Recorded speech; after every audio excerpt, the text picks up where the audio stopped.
नमस्कार दोस्तों, मैं गुलाब चंद मौर्य, साइंस टीचर। आज एक बड़े ही महत्वपूर्ण विषय नवोदय विद्यालय में कक्षा 6 के बच्चों के एडमिशन के विषय में बातचीत करेंगे।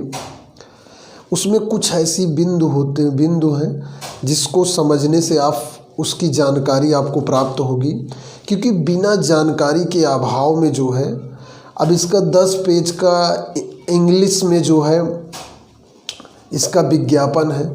तो होता क्या है कि जो ग्रामीण गार्जियन है उसको ठीक से पढ़ ही नहीं पाता, या गार्जियन को जो है जानकारी ही नहीं हो पाती। तो ये एक 10 बिंदु हैं जिन पे हम चर्चा करेंगे। वो बिंदु हैं आपकी क्या डेट ऑफ बर्थ होनी चाहिए, किस क्लास में एडमिशन होगा, लास्ट डेट क्या है, एग्ज़ाम डेट क्या है, और किस एरिया की बच्चे जो है इसमें एडमिशन ले सकते हैं, सीटों का बंटवारा कैसे होगा, आरक्षण कैसे मिलेगा, सुविधा क्या है, अवसर क्या है और समस्या क्या है। इन सभी को एक एक करके अध्ययन किया जाएगा। मैं आपको बताऊंगा ताकि आपका क्लियर हो जाए और आप इसमें एडमिशन जो है अपने बच्चों का करा सके और आसपास के लोगों को वीडियो को सेंड करके उनकी अवेयरनेस को बढ़ा सकें। वास्तव में जिसके पास जितनी जानकारी है वो उतना सफल है। अगर आप सफल नहीं हैं तो आपके पास एक्यूरेट जानकारी नहीं है। उसी कड़ी में देखिए, सबसे पहले जो है कक्षा जो विज्ञापन आया हुआ है मुख्यतः जो है कक्षा 6 के बच्चों के लिए, ग्रामीण क्षेत्रों के लिए जो होता है एडमिशन के लिए। एक चीज़ जानिए, अगर कक्षा 6 में एडमिशन हो जाता है तो 12 तक सारी सुविधाएं निःशुल्क होती हैं। आवासीय विद्यालय होता है, भोजन, ड्रेस, बुक्स, लाइब्रेरी, खेल का मैदान, ये सारी चीज़ें और वेल क्वालिफाइड टीचरों द्वारा पढ़ाया जाता है। तो यहाँ पर जो पहला है डीओबी क्या होनी चाहिए। जिस बच्चे को फॉर्म भरना है वो 1/5/2008 यानी कि मई 2008 और 30 अप्रैल 2012 के बीच में उसकी डेट ऑफ बर्थ होनी चाहिए। इस बीच उसका जन्म हुआ होना चाहिए। डेट एक बार फिर से देख लीजिए, 1/5/2008 और 30/4/2012 के बीच में। दूसरा पॉइंट, इसमें एडमिशन उन्हीं बच्चों का होता है जो कक्षा 5 में इस टाइम पढ़ रहे हैं। जो 31 मार्च 2021 को कक्षा 5 पास होंगे वही इसमें जो है फॉर्म डाल सकते हैं। ना तो कक्षा 4 वाले डाल सकते हैं, ना कक्षा 6 वाले डाल सकते हैं, केवल कक्षा 5 वाले डाल सकते हैं। आगे इसकी जो लास्ट डेट है वो 30 नवंबर है। 30 नवंबर को लास्ट डेट है। ये लास्ट डेट का मतलब ये होता है फॉर्म और आपको इस डेट तक फिल करना है और सारे कागजात इससे पहले तैयार करने हैं। अभी कागज़ के बारे में भी आपको बताएंगे। एग्ज़ाम डेट जो है इसकी 10 अप्रैल है। 10 अप्रैल को इसका एग्ज़ाम होगा। एग्ज़ाम लगभग आपके आसपास के जीआईसी के स्कूल के सेंटर होते हैं। एग्ज़ाम में कोई समस्या नहीं आएगी और ये फॉर्म जो है पूर्णतः ऑनलाइन है।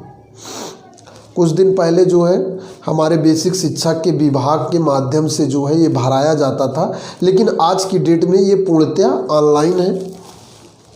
और जो 5वां सबसे खास बात है, जिस यहाँ पर एडमिशन जो है ग्रामीण और शहरी के हिसाब से होता है। अगर शहरी बच्चा है तो वो कक्षा 3, 4 और 5 ये तीनों क्लास वो शहरी क्षेत्र में पढ़ा हो तब वो शहरी क्षेत्र में फॉर्म डालेगा। उसके बाद यदि वो ग्रामीण क्षेत्र का है तो 3, 4, 5 वो आपका जो है ग्रामीण क्षेत्र में पढ़ा हो तब वो ग्रामीण क्षेत्र में फॉर्म डालेगा। ऐसा नहीं कि उसने 4 साल जो है कहाँ पढ़ा, शहरी क्षेत्र में, और फिर जब इसमें अप्लाई करने की बारी आई तो कक्षा 5 में आपने ग्रामीण क्षेत्र में एडमिशन करा दिया। क्यों? क्योंकि ग्रामीण क्षेत्र में यहाँ पर आरक्षण ज़्यादा है, सीटें ज़्यादा हैं। तो ये जानिए कि कक्षा 3, 4, 5 अगर आप ग्रामीण हैं अर्थात रूरल एरिया में आते हैं, अगर शहरी अर्बन में आते हैं तो 3 क्लास उस एरिए में उस एरिए का रिजल्ट आपको काउंसलिंग के समय जो है प्रस्तुत करना पड़ेगा। छठा जो सबसे महत्वपूर्ण पॉइंट है, सीटों का बंटवारा। देखिए ये समझना बहुत ज़रूरी है कि सीटों का बंटवारा कैसे होता है। देखिए सीटों का बंटवारा इस तरह है कि सीटों के बंटवारे में 75% ग्रामीण बच्चों के लिए है। अगर मान लीजिए आपके एरिए में जो है, एक चीज़ और जानिए कि जैसे मान लीजिए मैं सुल्तानपुर की बात करता हूँ, मैं सुल्तानपुर में कोई नवोदय विद्यालय नहीं है। तो इसमें विज्ञापन में ये लिखा गया है कि अगर किसी जनपद में नवोदय विद्यालय नहीं है तो उसका जो पुराना एरिया था, पुराना क्षेत्रफल है, उस हिसाब से एरिया में फॉर्म डालेंगे। अर्थात सुल्तानपुर का पुराना एरिया जो है वो अमेठी है। अमेठी और सुल्तानपुर दोनों एक ही फॉर्म डालेंगे। अर्थात जो है सुल्तानपुर के जो बच्चे होंगे वो अमेठी वाले नवोदय विद्यालय में उनका एडमिशन होगा। जिस शहर के हैं उसी नवोदय विद्यालय में उनका एडमिशन होगा। ये जो है ऐसे 4-6 ज़िले हैं, जैसे कासगंज है, ये आपका सुल्तानपुर है, अमेठी अलग हो गया। तो यहाँ पर जो क्या हुआ कि यहाँ का नवोदय विद्यालय उस यहाँ पर अभी नवोदय विद्यालय नहीं है, तो आप अपने ही ज़िले में अप्लाई करेंगे। दूसरा, अब ये ग्रामीण क्षेत्र 75% सीटें ग्रामीण बच्चों के लिए है और 25% सरकारी शहरी बच्चों के लिए है। और इसमें 1/3 यानी कि 33% लड़कियों के लिए आरक्षित है। देखिए इसमें ये वाला आरक्षण नहीं, OBC SC ST इस आरक्षण की हम बात नहीं कर रहे हैं। ये सीटों का बंटवारा है कि इतने ग्रामीण रहेंगे, इतने शहरी रहेंगे, इतने लड़कियों के रहेंगे। अब क्या होगा, अब ये जो 75% ग्रामीण है इसमें 33% लड़कियां हो जाएंगी। शहरी जो 25% है इसमें 33% लड़कियां हो जाएंगी। यानी कि शहरी अब लड़का लड़की ये सब डिवाइड हो जाएगा।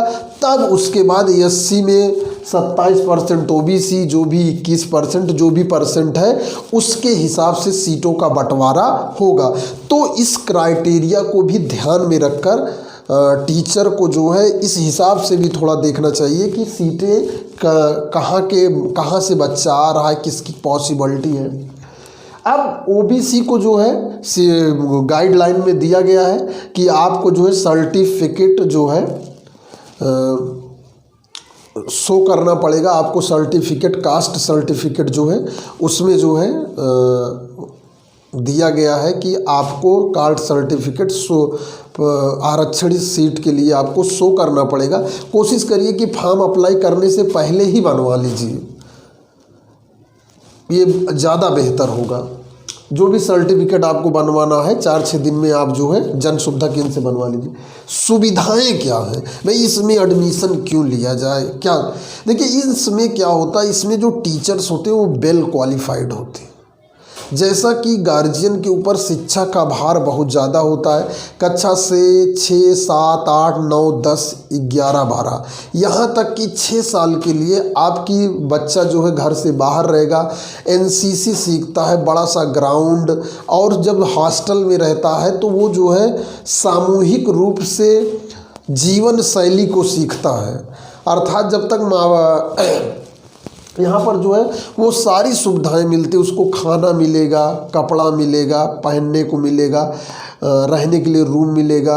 उसके बाद बच्चा कमज़ोर है तो अलग से रेमेडियल क्लास चलाई जाती है, बहुत सारी सुविधाएं। अवसर क्या है, अवसर क्या होता है कि मैंने देखा है चाहे केंद्रीय विद्यालय हो, नवोदय विद्यालय हो, यहाँ पर जो क्यूरिकुलम जो एक्टिविटीज़ होती, पाठ्यगामी क्रियाएँ होती हैं, इनको बहुत ही बड़े लेवल पर कराया जाता है। चाहे वो खेल हो, सांस्कृतिक कार्यक्रम हो, गायन हो, इन सबको बड़ा बढ़ा चढ़ा के बताया जाता है। उतना जो है ये प्राइवेटों स्कूलों में नहीं हो पाता, क्योंकि प्राइवेट स्कूल केवल उस दिशा में ध्यान देते हैं जिस दिशा से पैसा आता है। तो यहाँ पर जो है टीचर जो है अपने मनोभाव से पढ़ाता है, क्योंकि टीचर भी वहीं रहता है, वो कहीं जा नहीं सकता।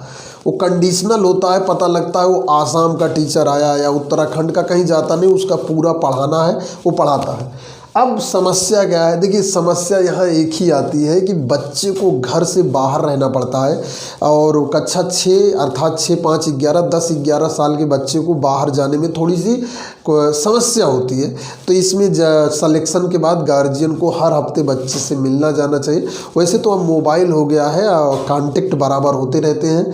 तो ये मेरा छोटा सा प्रयास था कि आप लोगों को ये जो है इसके बारे में बताया जाए। एक दो चीज़ ध्यान रखिए, लास्ट डेट क्या है? 30 नवंबर। इससे पहले और जो साथी इस वीडियो को देखिए अपने आसपास वालों को शेयर करिए ताकि जो है ज़्यादा से ज़्यादा जो है लोगों तक पहुंच सके, लोग अवेयर हो सके। ज़्यादा से ज़्यादा फॉर्म होता क्या है ना कि अवेयरनेस की कमी में जो अवेयरनेस के अभाव में जो है फॉर्म ही नहीं अप्लाई हो पाते, टैलेंटेड बच्चे इसमें पार्टिसिपेट ही नहीं हो पाते। तो मेरा उद्देश्य है कि हर वो बच्चा पार्टिसिपेट करे जो इसके लायक है। इस वीडियो में इतना ही। मैं गुलाब चंद मौर्य, साइंस टीचर। धन्यवाद।